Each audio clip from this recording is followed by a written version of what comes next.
For what purpose does the gentleman from Illinois seek recognition? Mr. Chairman, I have an amendment at the desk. The clerk will designate the amendment. Amendment number 5, printed in House Report number 112-213, offered by Mr. Kinzinger of Illinois. Pursuant to House Resolution 406, the gentleman from Illinois, Mr. Kinzinger, and a member opposed each will control 5 minutes. The chair recognizes the gentleman from Illinois. Well, thank you, Mr. Chairman, and I want to thank my colleague from Texas, Mr. Gonzalez, for co-authoring this amendment with me.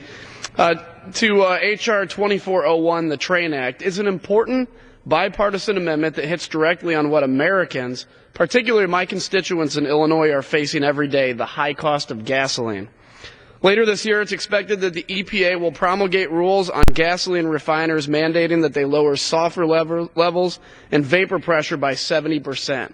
This would be even further below the already low levels mandated in 2004. In 2004, the EPA's Tier 2 rules lowered sulfur in gasoline by 90%. The impacts of these new rules could force refineries in the U.S. to slash their gasoline production by up to 14%, leaving the United States even more dependent on foreign sources of oil. Our amendment would require the EPA to study the economic costs of these new fuel requirements. Before delivering what could be a devastating blow to the customer and to our economy, the EPA should first provide data to show lowering the sulfur content will actually achieve cost-effective, real emissions reductions in air quality and health and welfare benefits.